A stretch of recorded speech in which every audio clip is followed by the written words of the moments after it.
There we are. We're live. Hi. Hello from Sisters, Oregon. It's where I currently am. Beautiful quaking aspens in the distance, and I'm glad to be here with you. I'm joined by a lot of people on Zoom. I'm only on my laptop, so things are taking me an extra moment to get to. There's some of the people, not the best view, but people say hi, and we'll go away from this view. Thank you for Hi. Hello. I appreciate it.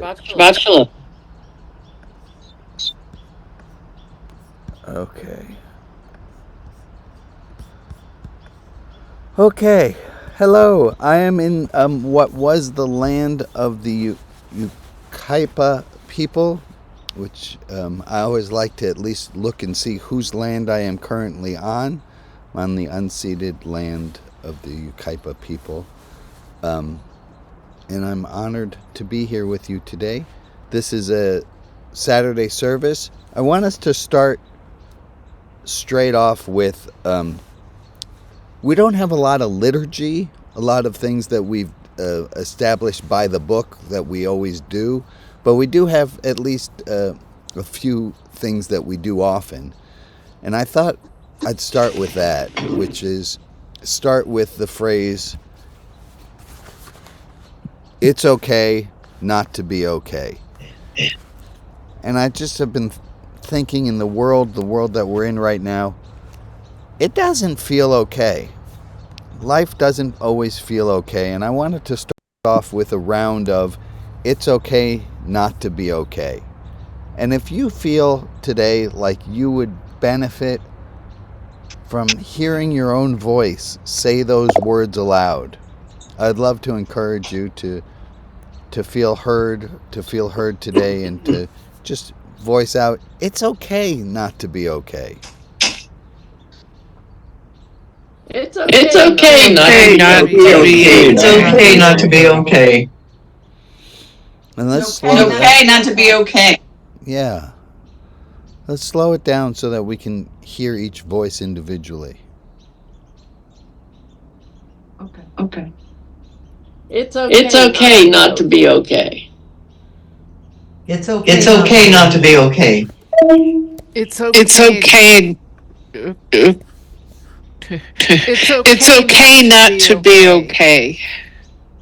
It's okay not to be okay. It's way okay to not be okay. It's okay not to be okay.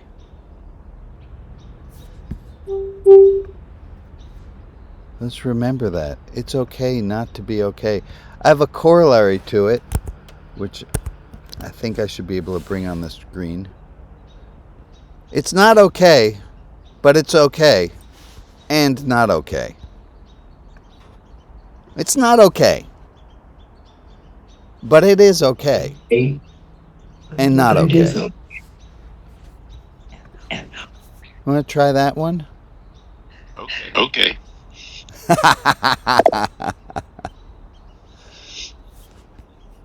Not okay, but it is okay and not okay. Thank you, Emily.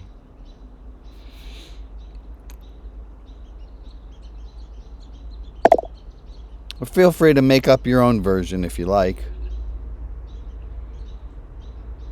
I like the original version. It's okay not to be okay. Let's keep it. Mm-hmm. Yep. Well, I can tell when something I'm doing isn't popular. Let me take this down.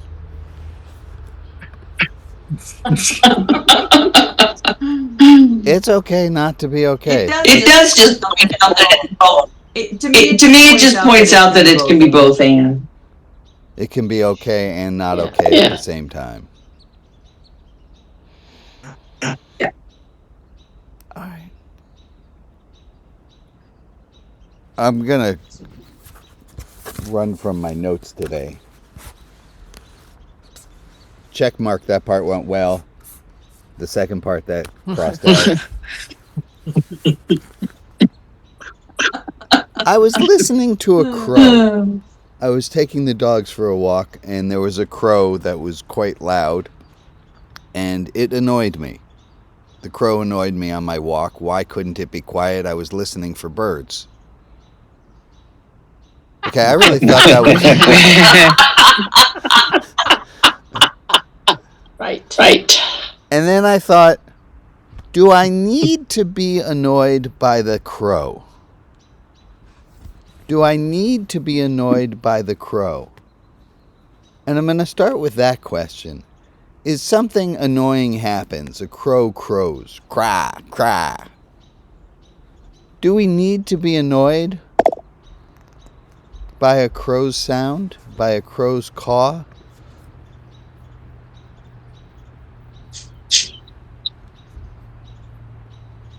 Well, we don't need to be annoyed by it, but sometimes our annoyance just pops up.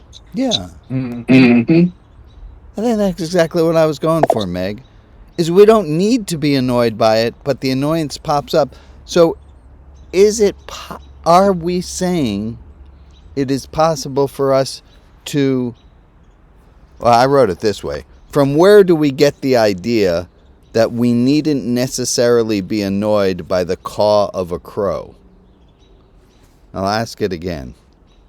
From where do we get the idea that we needn't necessarily be annoyed by the caw of a crow? Where do we get the idea that we don't need to necessarily be annoyed by the caw of a crow? That's a good question. Because we don't have control. Right behind Meg is a file drawer with ribbons on it. Now, I can say that those ribbons annoy me. Meg, those ribbons annoy me. And Meg would say, tough shit. Amen. Okay. I'm not going to tell Meg that the ribbons annoy me. But do I have, and this is a big open question, do I have control over whether or not those ribbons annoy me? Yes. Yes, you do. Yes, you do. No. Not your first reaction. But Uh-huh. once you realize you're annoyed, you can decide to stay annoyed, or you can decide to write it off to Meg's being vain. I don't know about that. I mean, annoying things, depending on the nature of their annoyance, are you can't just turn it off. Sometimes you have to do something about it, like that tag that's in the back of your shirt, or the rock that's in your shoe. Those things are annoying, but you can't just pretend that it doesn't annoy you. But Rabbi can't do anything about those ribbons. I cannot do anything. So he can, and it's the whole two people thing again. But that doesn't mean that it doesn't annoy him. Okay, No. right. So Maybe, what we're getting... Hold on a maybe you sec. can't get your shoe off right at that moment. So what we're getting at, Meg, and Alex, thank you both. We're getting at the thing might be annoying. That might be a guttural, visceral response to what we see, what's going on in the world. But whether we continue to allow it to annoy us, over that we might have some control. That's what I got so far. Yeah. And I have... No. Okay, so now I could notice. I got my older white men with their hands up ready to speak again. And that's just an observation. It's an observation.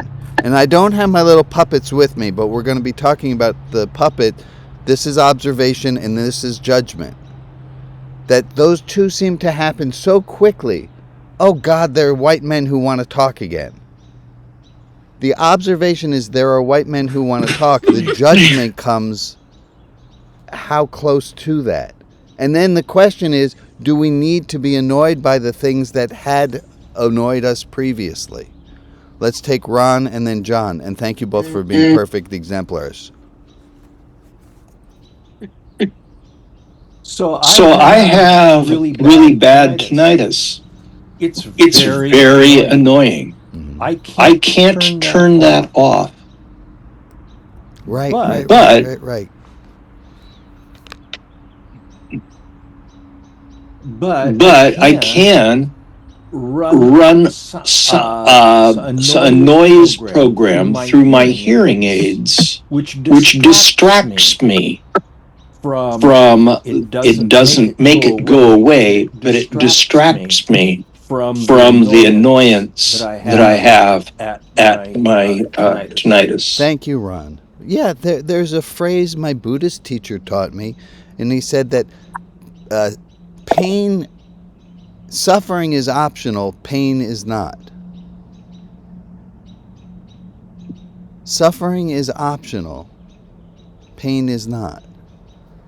Go ahead, John. Mhm. Must things that annoy us continue to annoy us? Over where, and I'll ask this question again, from where do we get the idea that we needn't necessarily be annoyed by the caw of a crow? Go ahead, John.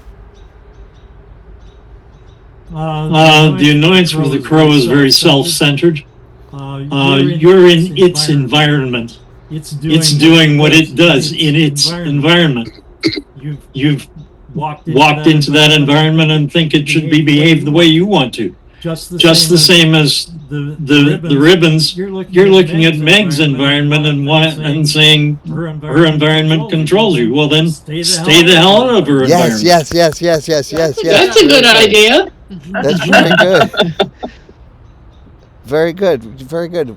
This is not in my control.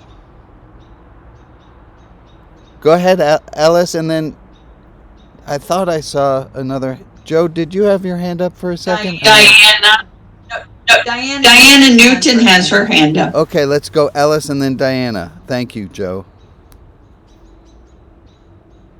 Ira and Katie wrote, life becomes more difficult when you are against anything. So stop being against stuff all the time. Life becomes more difficult when you're against things. That's the opposite of acceptance, right? Acceptance is when you just take things as they are. Life becomes much more difficult when you're against things. I love that. Thank you. Diana. Well, it seems to me that this relates to the distance between stimulus and response is choice. Yes. I have here the thing I notice, and then I have here is the judgment of it. And as long as they're tied right next to each other, I don't have any space between stimulus and response. And the more space I can make between them, the less annoyed I have to get. The less of the world I have to be against. The more space, as you're saying, Alice, for acceptance. Hey, does anyone want an extra serving of acceptance today? I have a special offer available to you only here at Religion Outside the Box Online. If you put your hands up to your camera right now, put your hands up to the camera right now, would you, folks? We're going to do this old school televangelical. Let's all take a little extra bit of acceptance off of the camera. Do you feel it? Does that work? I have no idea. I've never done this before. Can you get a little bit extra acceptance? Is that... Welcome to VoiceOver. Oh, shit. VoiceOver speaks descriptions of items on the screen and can... Sorry. Who was that? I don't know. I thought it was Jordan for a moment. Welcome to VoiceOver. Annoying. I noticed the screen is not the way that I want it to be. I noticed the screen is not the way that I want it to be. Right. I'm pretty fucking annoyed that the screen is not the way I want it to be at the moment that I'm noticing the screen is not the way that I want it to be. I need some more space here. And I need to push function number 3. I did it.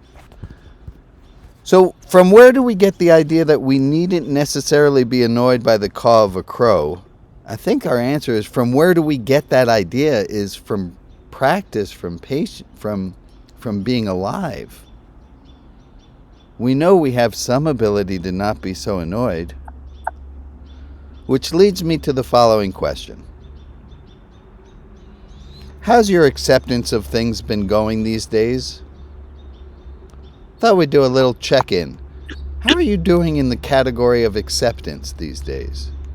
Go ahead, Joe. Well, I was just gonna say that, perspective changes a lot, super a lot, depending on the shit you have coming at you. And I don't give a damn about a crow because I have a dying husband. So fuck the crow. I don't care about the crow. I have bigger fish to fry. And so I focus on relationship of heart to heart, period to end. And I think you said this about a bazillion times, but in different ways. When you focus on love, love comes, and when love comes, you can tolerate a hell of a lot more than you can when you're in a crabby mood. So I'm working on focusing on what love is and where it is and how it is and from whom it can come, and that's helped me a great deal. Yeah. Amen. Amen. You're a freak. Joe, you gave us all quite a gift last week. And I want to thank you on behalf of everyone for that gift. And the gift you gave us was, you gave us raw, real, live you. I did. And people thanked me afterwards for a beautiful service. But really, I just set the table. You brought the meal. And thank you for your honesty and for sharing with all of us. Anything you want to ask of us as a group? Are you getting enough text messages from people? Well, yes, and I love all of the. I'm really. It doesn't matter if you send a heart. It doesn't matter if you just send a hello. Any kind of reminder at all just helps me know that I'm not within the walls of my house by myself. So, and if I can respond, I will. And if I can't, I know that's okay too.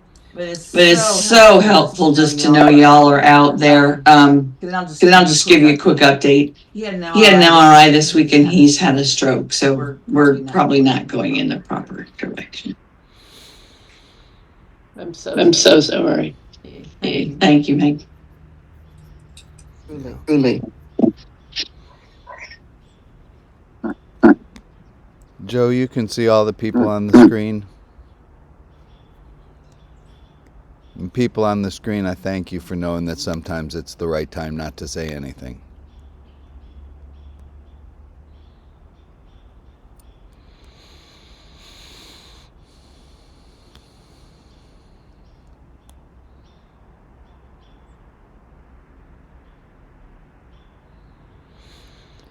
Joe, if there were one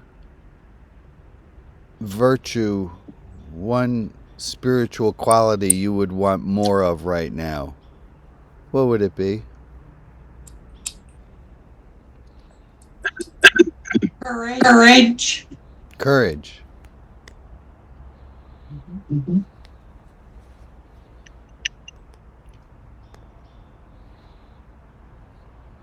Yeah.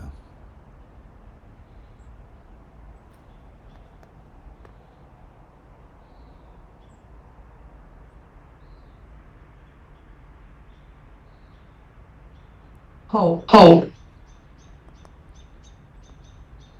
Yeah. Hope's hard sometimes. Patience. I think what we're doing is we're asking to give these gifts to you, Joe. Oh, thank you. I'll take them all.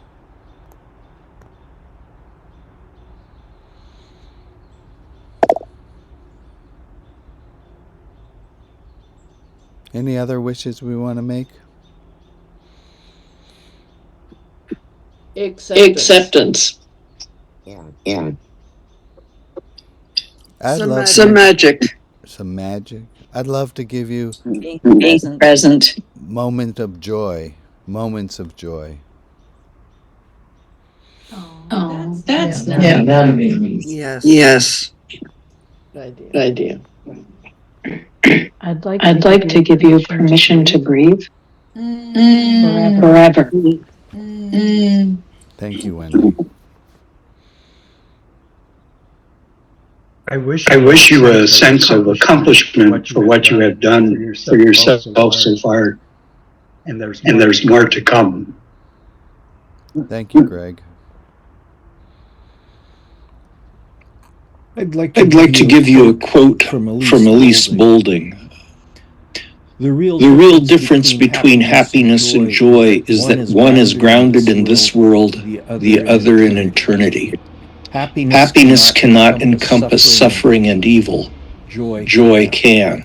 Happiness depends on the present. Joy leaps into the future and triumphantly creates a new present out of it.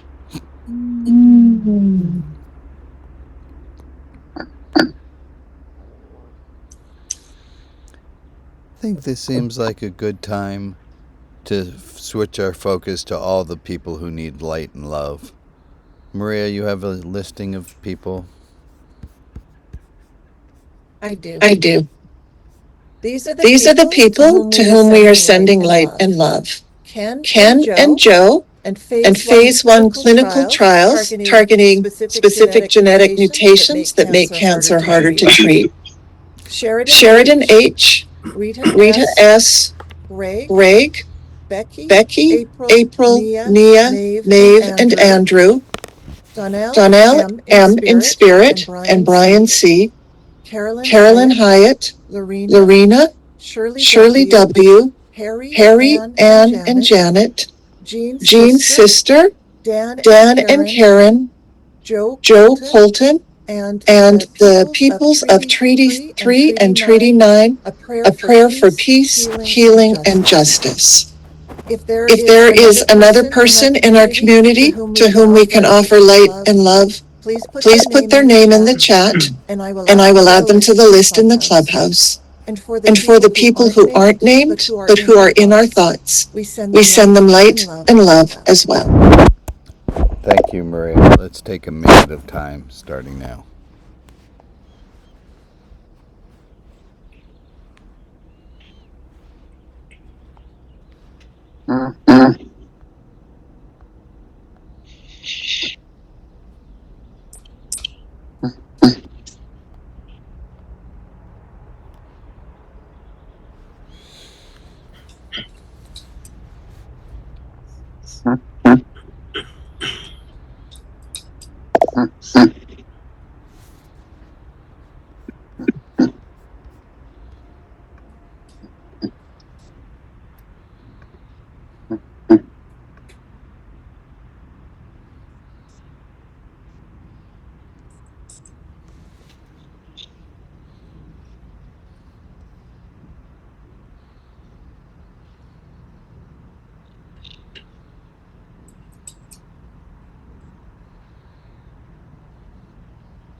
Thank you all for the minute of time. And I want to I saw it and say a special hello to Sandra, who said, "This is my first time here. The beauty brings tears to my eyes." Well, welcome, Sandra. Glad that you're here. Often I have some better technology going on, but it's not about the technology. It's about the heart. And I'm glad, Sandra, you're joining us.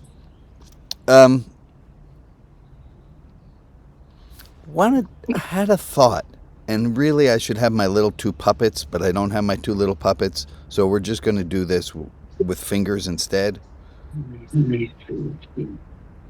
This is good because it adds a little abstraction to it. So there's the this, and then there's the this. Let's start with this. So it's in from left to right.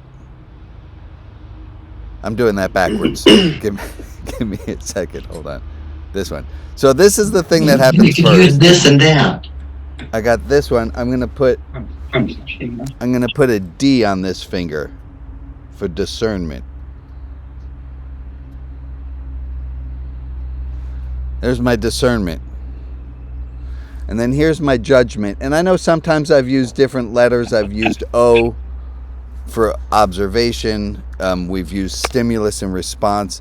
The idea, the letters don't matter. It's what the idea behind them are, is that there's a thing that we discern, a thing that we notice, and then there's a judgment we have with it. And they're often just attached at the hip, discernment and judgment.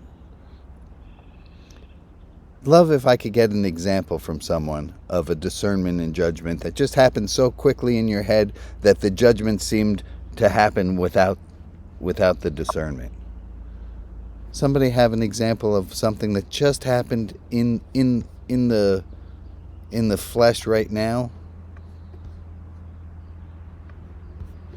You noticed I said something about Sandra being welcome and you were judgy that you didn't feel as welcome as Sandra felt?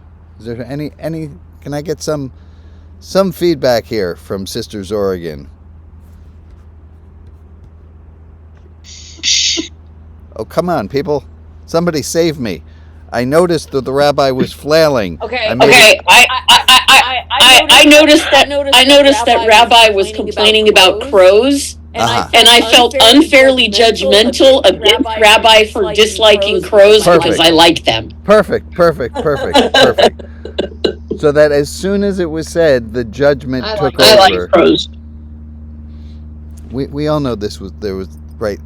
I don't hate. Well, anyway, those are the discernment and the judgment.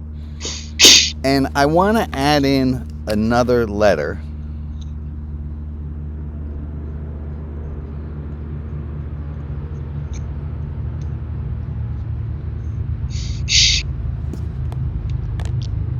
It's an F and an A. I don't know if I can do this right. But we notice something, we notice something, we judge something. Oh, it should be over here. Hold on. And then there's an amount of time before we forgive and or accept. We notice something, we judge it, and then after that can come a period of forgiveness and acceptance. And those aren't always, sometimes it's quick. I noticed Meg has the white ribbons on her drawer. It annoys me. She shouldn't be so vain. I'm going to forgive her for that, or I'm going to forgive myself for thinking that, and I'm going to move on. So I'm thinking that we add in a third puppet. I'm looking at your faces right now, people. Are you picking up what I'm putting down? Because I'm having panics over here. Mm-hmm. Yeah. Here with you, Brian. That there's a But it's a puppet that may not show up. Right. I mean, it may not be that we achieve forgiveness or acceptance. Right. That's why I can split that finger off to the side. Right? I can do discernment and judgment, and then I might not even think about forgive the person for that or forgive myself for doing that. I might stick in the judgment, but there is a chance of peace that can come through a third finger.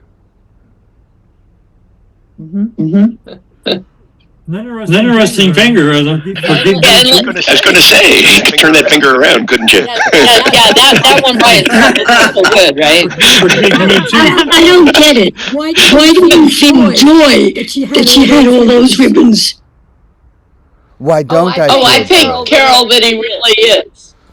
Oh, I'm terribly but he's jealous. Just trying to give me an example of annoyance.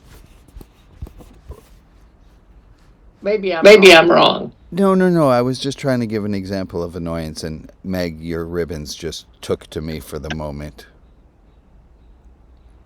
That's could fine. Be, I noticed One of my dogs barking.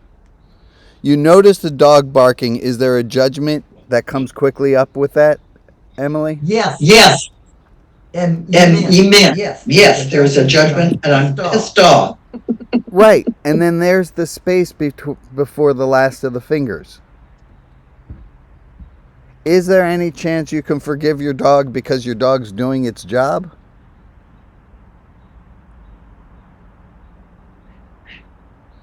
Emily, are you going to hold a grudge against the dog? Yes. You are going to hold a grudge against the dog. No. I won't hold the judge. I won't hold the grudge. You can if you want to, Emily. Thank you, Joe. You're welcome. Now that we pointed out, it seems a little obnoxious, and it feels like a lot of peer pressure to make you forgive the dog. But I'm not going to forgive my kids for leaving them here. That's my judgment. Right. Emily, thank you for helping me with this example. There is this piece, there's a piece that can come from the forgiveness acceptance finger. That is really nice. I'm going to put my fingers down. Are we good with this idea for now? Okay. For now. Yes. Thank you very much. You got it. I'm going to put a little check mark next to that part. Good.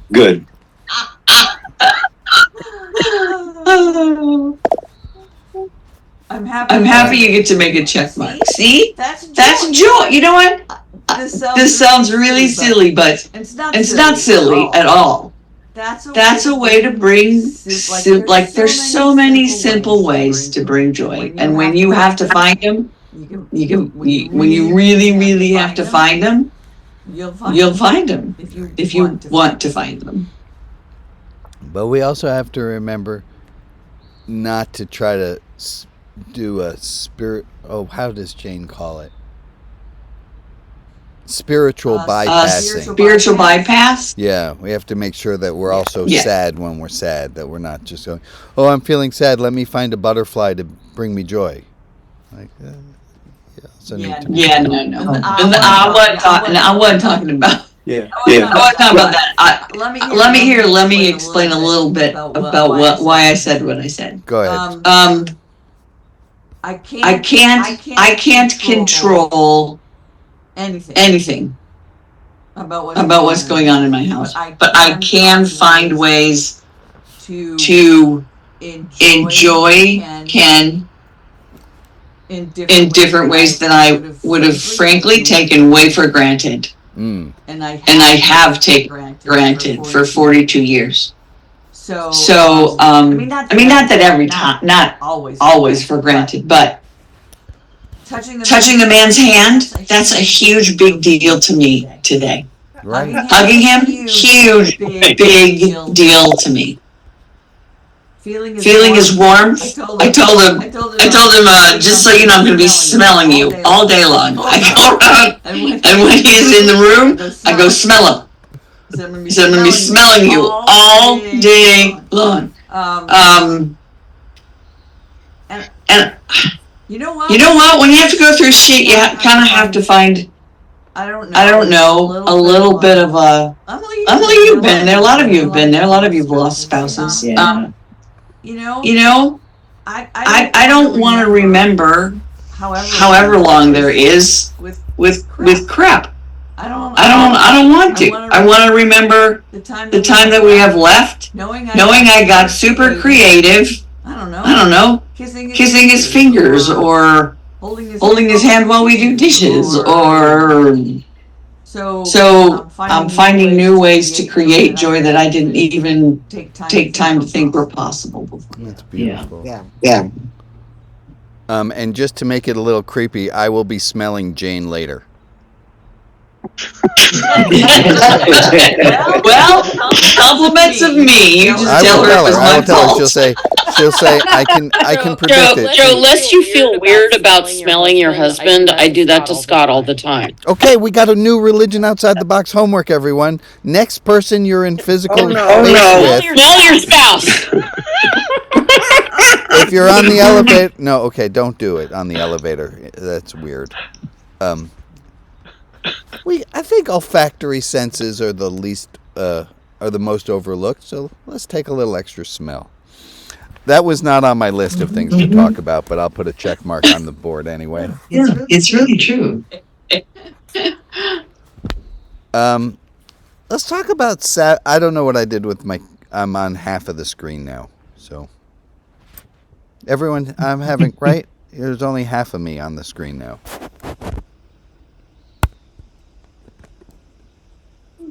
I see all of you. Oops. Yeah. Now I see none of you. Yeah. Now you're Let's accept that as the good half. This is scary. We got what we got. Brian, excuse me. Go, John. Following an earlier lead, my granddaughter just arrived, so I'm going to excuse myself from the rest of today. Thank you, Don't get to see her very often. Go do it.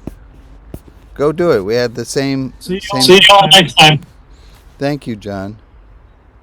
We had Jeff Horner was having the same thing. He checked in earlier to just tell us that he's playing with his grandchildren today. It's good.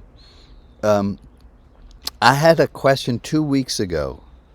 2 weeks ago, I asked that we consider spending the Sabbath of having 14 hours away from outrage. And I'm wondering if anyone's had any success with lessening the amount of outrage that they've been around for a Sabbath practice. Or I'll ask a more open question. Is there something you've been doing as a Sabbath practice that you'd like to share because it goes so well for you? That's what we do as human beings. We share with each other things that we like. Is there something you've been doing as a Sabbath practice that's been working for you? If it hasn't been trying to do 14 hours of outrage free. Is there something you've been doing? Hey, folks, here's a question. How's your Sabbathing?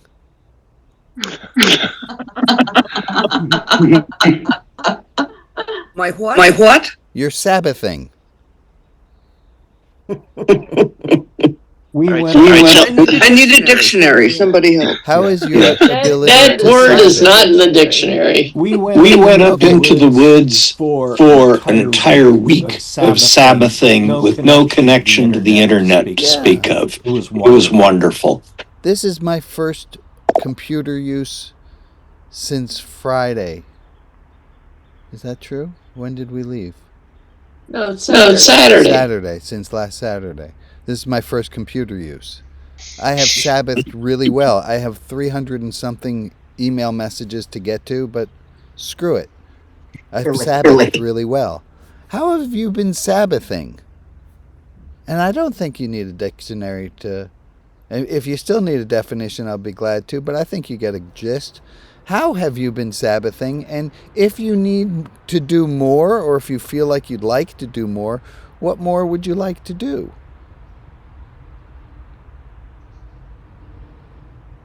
How's Sabbathing going?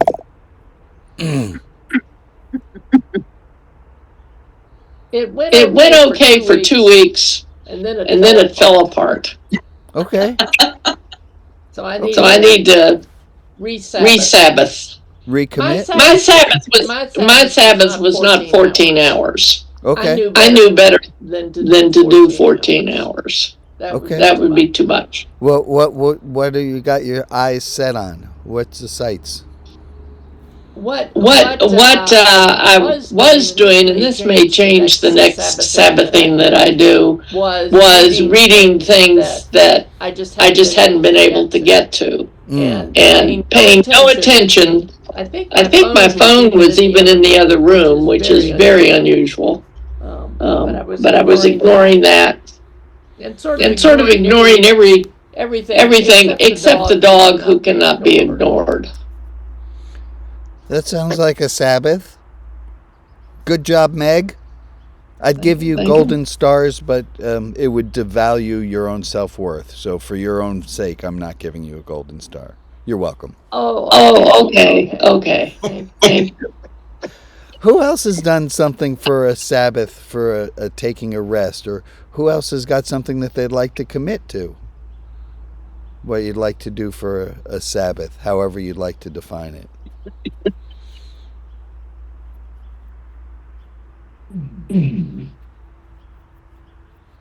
Go ahead, Carol. I really love the Sabbath, and I begin by lighting candles, and I give myself time to really watch them burn. And I have been keeping the Sabbath now for many years, and I think it keeps me. Yeah, I think that was Heschel said, more than the Jews have kept the Sabbath has kept the Jews. It's important to take time off.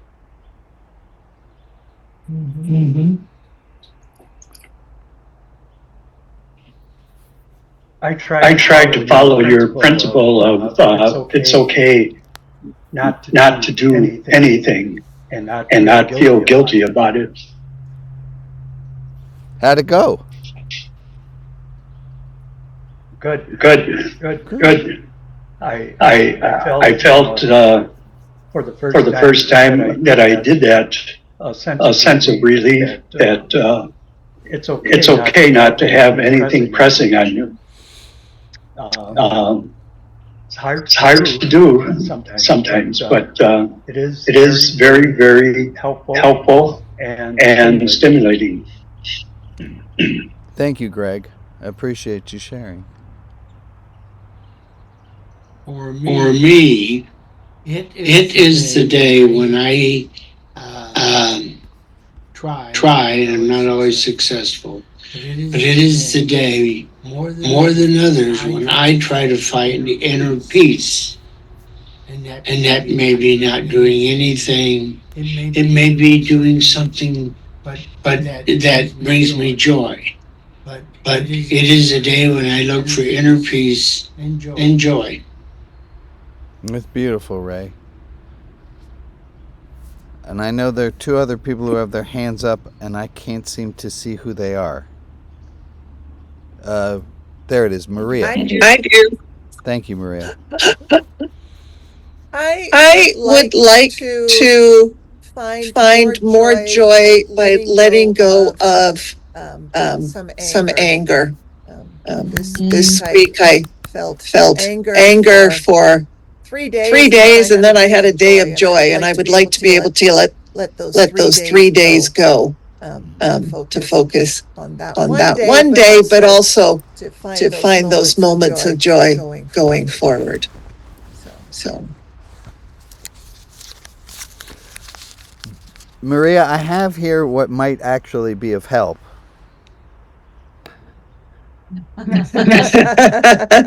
It's grace on the go. Remove stubborn, self-created guilt. Directions open. Feel love.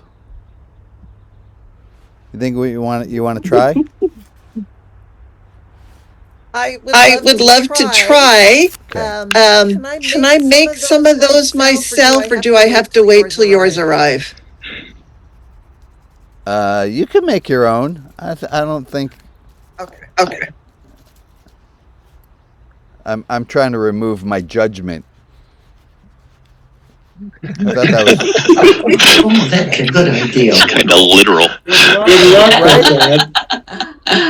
That's a good idea. And I think, as the metaphor should apply, there's still some remains of judgment that can be seen.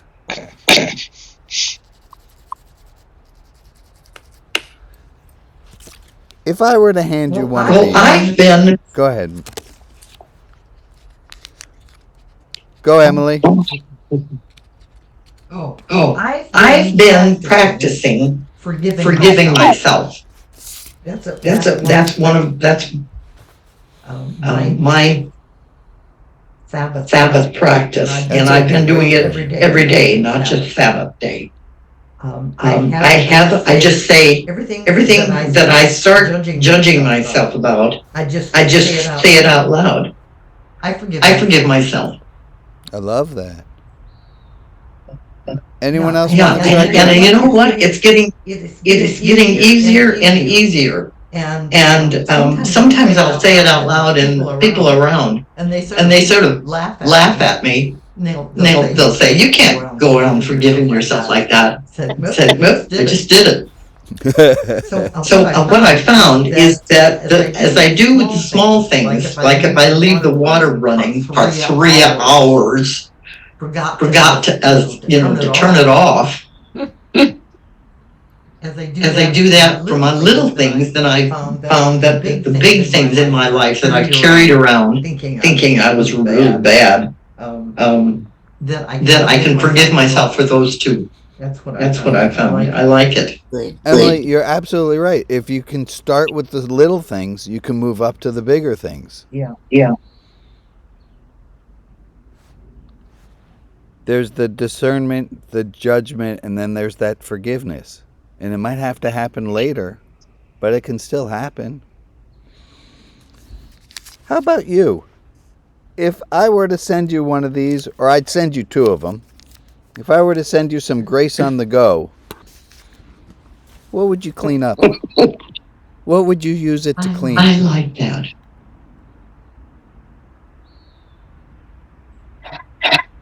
Resentment. Resentment. That's a beautiful thing. Mm-hmm. What else would you want to cleanse yourself of? Resentment, judgment. Excuse me. Self-incrimination. Self-incrimination. I think let's just work with those. We're going to do a really Mr. Rogers thing. I want everyone to get your hands ready on the screen. And I want you to get some pretend soap. Get a little bit of pretend soap. It's in one of those infrared dispensers, so it's really hard to figure out how to get it to dispense. Anyone else have that problem? I go in the bathroom, the men's room in an airport. I can't get the water or the soap to work on any of those ding dang. Anyway, let's get a little bit of pretend soap. Wash it up. Can you clean off some resentment and some judgment? Under the under the nails, often there's a little residual guilt, shame that's in there. Clean that out too. And between your fingers. Between your fingers. Mine has a really nice lemon scent. Anyone else? Lemon scent? Lavender. Lavender. Vanilla. Is it that simple? Yep. Not quite. What's complicating this? Is trying to get the water to work. There's a difference between washing them and then getting the water to clean it away. Yeah. Right? That's an extra step. Yeah, those ding dang newfangled faucets. Exactly. There's also instinctive habit. Yeah. That I've done for years with certain people. So it's hard to break new. I can't just. I'd like to say, I'll wash that resentment away, and I think I have, and then I hear the name like, oh, damn it. Yeah, I think it kind of. I have to wash my hands again. I think it sticks on your fingers a little longer than you need. But Yep. I have to rub off my fingerprints if I'm going to lose all of my judgment. If I have a bad or uncomfortable interaction with somebody once we part, I feel the negative vibes are all around me. That I take my hand and rub it down my arms to get rid of that negativity, and that seems to help me to move on down by what the situation was minutes ago. I love that, Greg. I love that. wiping yourself clean, almost smudging yourself afterwards. Yes.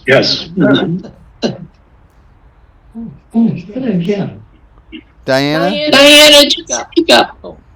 Sorry. I'm going to hold this up to the screen. I realized in my multitasking this was incredibly relevant. What I'm cutting out are these little tiny pictures of open jail bars. So setting ourselves free from recrimination whenever we choose to. This is actually for an art project, but it suddenly occurred to me. That's my Sabbath practice. Excellent. Speaking of jail bars, I will give an update from our friend James, who's in Pelican Bay Penitentiary. He and I have we sent him some money to buy snacks, and then we used the C word to describe the sweet snacks that we sent. Well, if you use the C word, and we're not talking what everyone else in the world uses as the C word, but in the text message program, Candy? if you can't say the word candy, or it flags all of our messages as having to do with drugs, and James and I lose our thread, we can use the word CUNT freely, and it doesn't seem to shut that down, but CANDY, and there's nothing. Anyway, he has his eyes set on having half of the prison population enrolled in self-help groups, and he's nearly at that, which is amazing. I might have some news next week to tell you all that Religion Outside the Box has gotten. We might get a intern who's in a seminary program, and one of their main jobs will be helping James. If this works out, I'll find out hopefully tomorrow. That one of their jobs would be helping James secure funding for his programs, which would be really Great. While I'm on announcements, book announcement, I have spent the last week not thinking and obsessing about my book, and that's been delightful. I'm looking for how to ship to Canada. I'm having a huge problem with that. I think I came up with a workaround. Don't worry, we should still have I'm still thinking that July 16th or 17th will be the launch date for the book when you can start ordering it. I'm very, very excited about that, of course. And I don't want to blame the Canadians for wanting to buy my book. I can't blame anyone for wanting to buy my book, but the shipping, oh my God, it is getting to me. Other announcements. So not our fault. It's not our fault, but you're going to blame us. I was really just going to hold it against you, Maria, as a scapegoat for everybody. I just, I'm not. Didn't I say I can't blame Canadians for wanting to read my book? I thought I said that. Yes, you did. The shipping. I was talking about the shipping. The shipping. Yes. Oh my God! I shipped a book.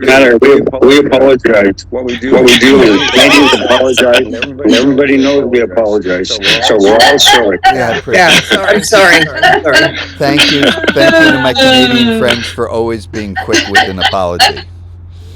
Blame Canada. Hey. Why not? Everybody else does.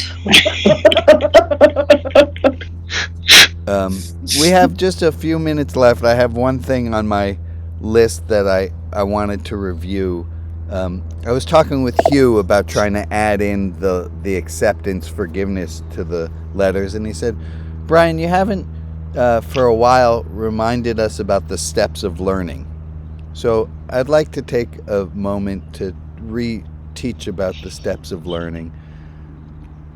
And it goes a little like this. And see if, before I tell you all 5 parts, if you've heard this previously, see if you can't remember what all 5 stages of learning are.